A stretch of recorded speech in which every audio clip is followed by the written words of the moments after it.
What do you want? Can I take your details? Am I obliged to? Well, obviously with the current climate and you're acting a bit strangely filming a police station. No, I just told you what I'm doing. Photography's not a crime. I'm sat here, I'm waiting to get some pictures of a police car going in and out of the police station to finish off a story that I've been working on. Yeah, which... So I'm not obliged to give you my details because I haven't broken any laws. Do you mind not putting that in my face? Well, it's not in your face and you came up to me, so... Yeah, because you're filming a police station. Well, that's not against the law though, is it? No, but it's suspicious, strange behaviour. It is quite suspicious. No, I don't think it is. And terrorism or current climate has nothing to do with it. Terrorism in Waterlooville, I don't think so. It can happen anywhere, and it will cause us concern that you're sat here constantly filming a police station. Well, why are you saying constantly? Because I've been sat here for 20 minutes waiting for a car to come round the corner to go into the police station, which is what I wanted to capture. Which we did. Yeah. So once that happened, I'd expect you to stop. Yeah, you continued to film. Because you got what you wanted and left. If that was because you got out of the car and then you started walking over here. The very first thing the officers say is not a simple question. It's a demand. They don't try to understand what is happening or ask why the man is there. Instead, they immediately push for his personal details, as if holding a camera automatically makes someone suspicious. There's no calm conversation or attempt to figure out the situation first. It feels more like they've already made up their minds before hearing a single explanation. Calling someone strange just because they are recording doesn't turn the act into a crime. That label is only an opinion, not a legal reason to investigate someone.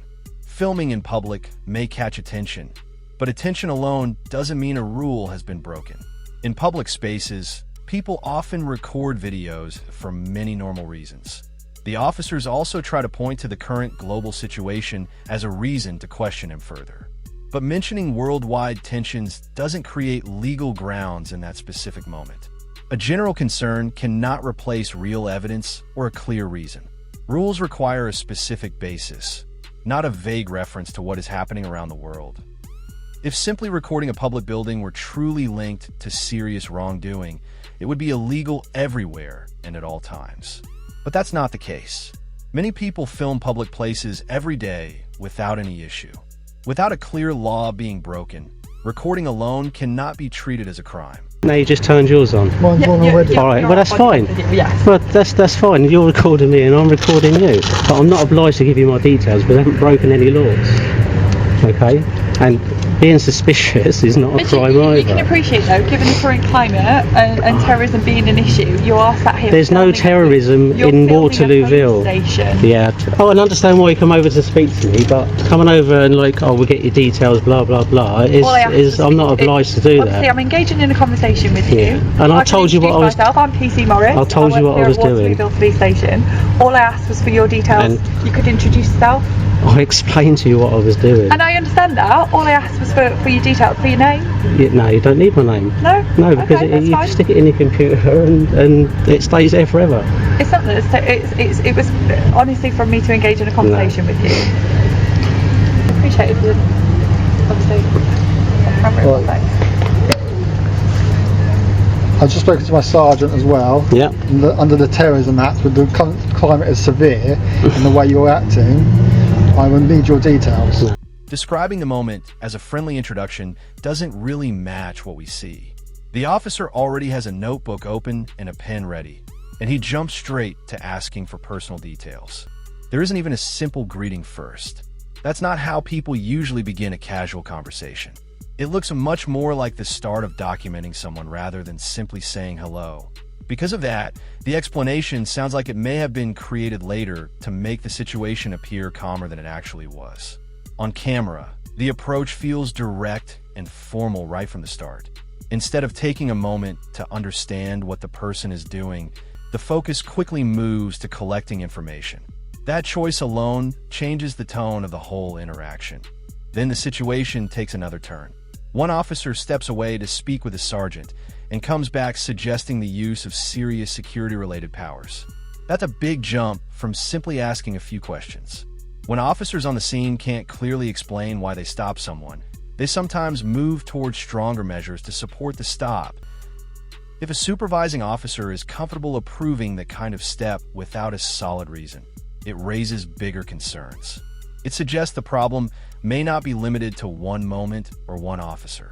Instead, it points to a deeper issue about how decisions are being made during these encounters. So please provide me your I'm not details, obliged to give you my or it's details an because arrestable offence. I haven't broken I can I haven't also broken the seize law. recording equipment if you are filming the police station under the current climate severe. Okay.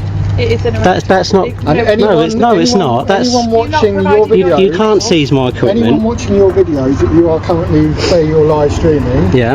will probably agree that under terrorism at the moment, with the risk as it is. the But way this is you're live acting- streaming because if you take my phone, it's not on my I'm phone. explaining to you, I'm explaining to you the reasons why I'm speaking to you, and all I am requesting for is your details. I'm not going to. I'm not obliged to get. I've not broken no If you laws. don't give us your details, it gives us grounds to arrest. It's No, it's not. necessity No, it's to not. arrest No, it's you. not. That's unlawful arrest. Failure to give No, name and that is address. unlawful arrest. Failure to give a name I've not and broken no address. laws, so that would be an unlawful arrest. Under the Terrorism Act, I'm requiring your name and address because of your behaviour. Terrorism while filming Act. a police- At this stage, the reasoning seems to turn upside down. Instead of first explaining a clear legal reason for the stop, the officers suggest that refusing to give personal details somehow becomes the problem itself. But that's not how arrest powers work. A person choosing not to share their name doesn't suddenly create a legal offense. Any valid reason for action must already exist on its own. They also hint that the camera could be taken away simply because the man won't provide his information.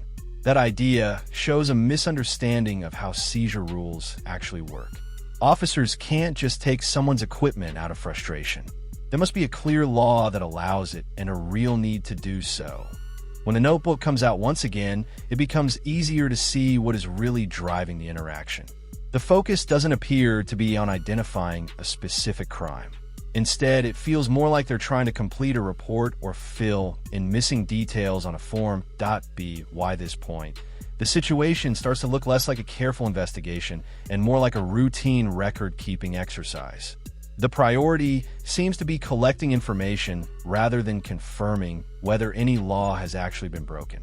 I've actually got written permission to sit here and do this. Right, well, why didn't you tell us that? Can you see or show us that, please? Where's your written permission? It's That's not a public police place. station. A police station's not a public place. Well, it's still paid for by the public, isn't it? It's not a public place though. Under the Well, this definition of where a I am public is a public Yeah, place, you're right there. and I'm allowed to film anything I can see from a public place.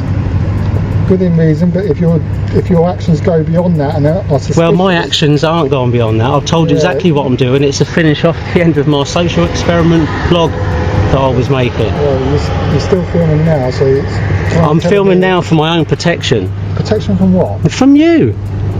You're standing there threatening to arrest me under terrorism, No, I'm asking for your We name asked for and your details. which I'm not obliged to give you unless I've been arrested for a crime. I don't feel like we've given you any cause for concern about our behaviour. Well, he's threatening to arrest me under the He's not Terrorism Act, threatening which to you couldn't arrest even you. quote to me. He's not threatening I'm not to going to quote arrest every you. part of the law. You're telling me, I don't by me memorise not giving your you my word for word. details, That's not my job. you told me me not giving you my details is an arrestable offence, which it isn't. It speaks volumes that Pinocchi is the one showing the written law, while the officers are relying mostly on memory and assumptions. When he presents the exact wording, that should be the moment everyone pauses and rechecks the facts. Having the law written down removes confusion and helps bring the discussion back to clear ground. It's an opportunity for the situation to reset and move forward with accuracy.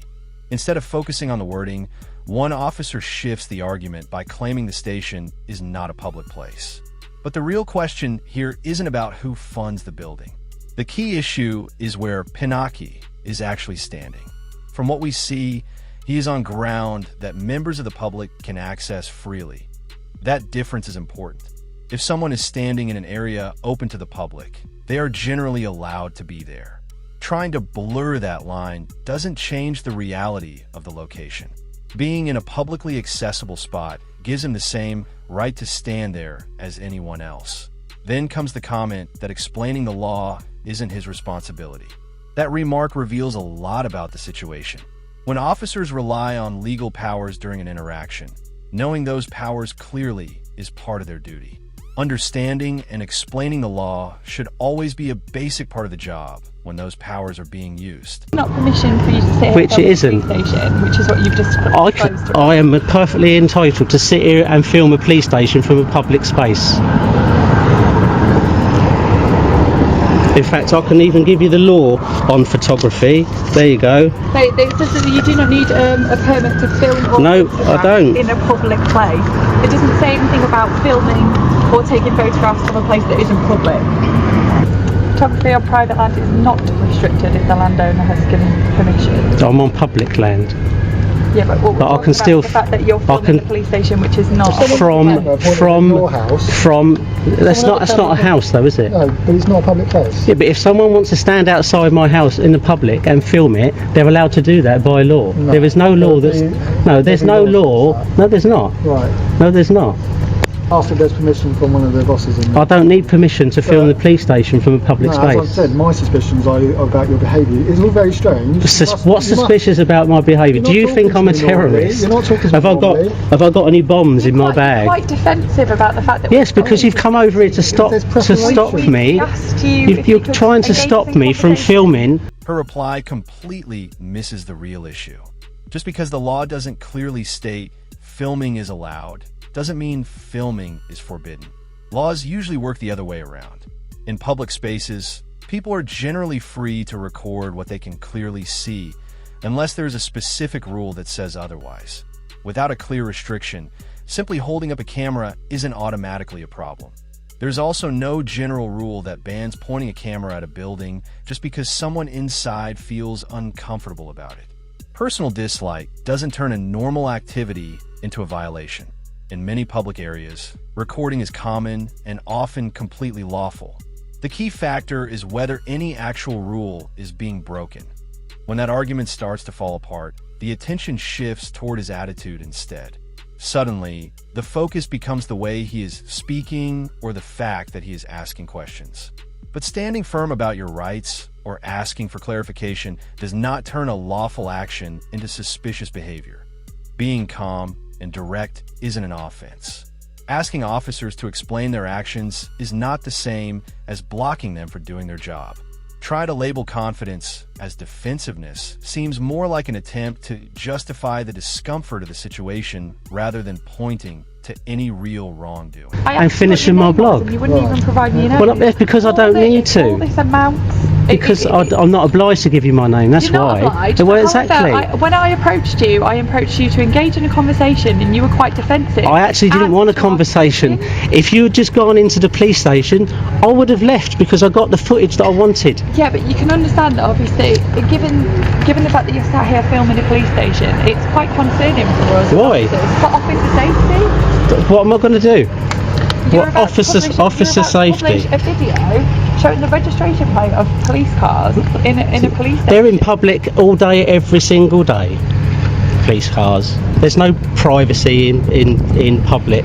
That's why there's CCTV cameras, millions of them all around the country. I don't think your colleague really should stand there and threaten to take away my camera equipment. He didn't threaten to take Yes, he away your did. camera equipment. Yes, he did. It's on He camera. stated. Is this a threat? When one of the officers finally admits that he is within his rights, that should have been the natural end of the discussion. Once that point is accepted, there is really no reason to keep pushing the issue. Normally, that would be the moment when the officers step back and allow the situation to settle. But instead of closing the matter, the explanation shifts once again. This time the focus moves to officer safety, with the claim that filming vehicle number plates could somehow create a risk. However, that reasoning doesn't hold up when you think about it. Police vehicles drive on public roads every day, and their number plates are clearly visible to anyone nearby. Drivers behind them, people parked beside them, or even pedestrians walking past can easily see those plates that a registration plate is not secret information. It is designed to be displayed openly so vehicles can be identified in public. That visibility is part of how the system works. Anyone in a public space can look at it without breaking any rules. Because of that, it doesn't make sense to suddenly treat something openly visible as sensitive information just because a camera records it. If it's already on display for everyone to see, recording it doesn't change its nature. A camera doesn't turn everyday public details into something dangerous or restricted. That we have. You're trying to scare me into, oh, I don't want my phone to be taken.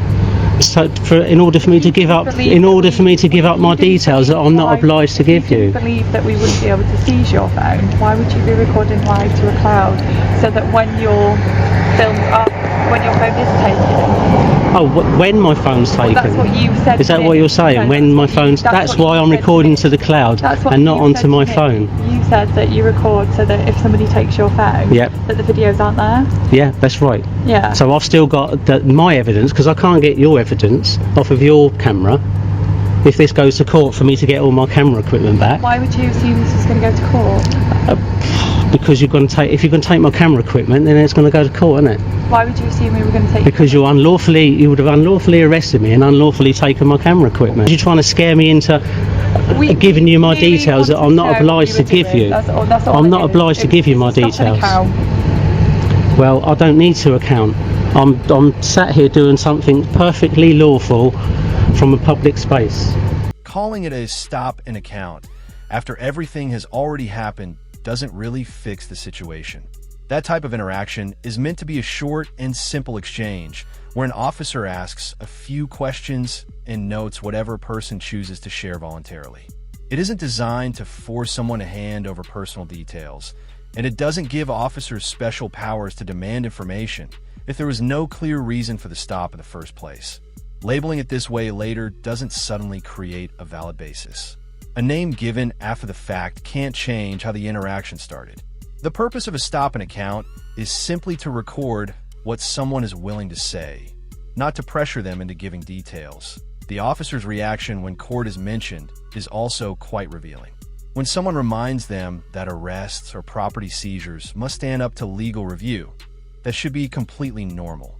Every use of those powers must be able to pass that test if the situation ever reaches a courtroom. The fact that this idea seems to surprise her suggests the consequences may not have been fully considered. Once officers start talking about detaining someone or taking their property, the situation moves into serious territory.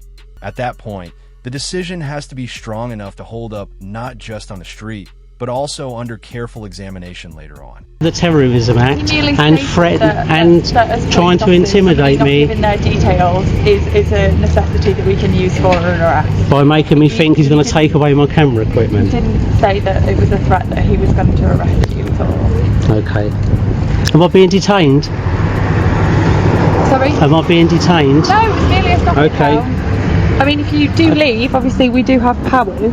Are you going to use those powers if I leave then? Because you just said I'm not being detained, so I'm free to go. You're not being detained. So am I free to go? And by all means, if you do leave, it does mean that we would be able to use powers to arrest you on the grounds of suspicion of an offence. What offence? My colleague is speaking to my sergeant at the moment. So, am I free to go?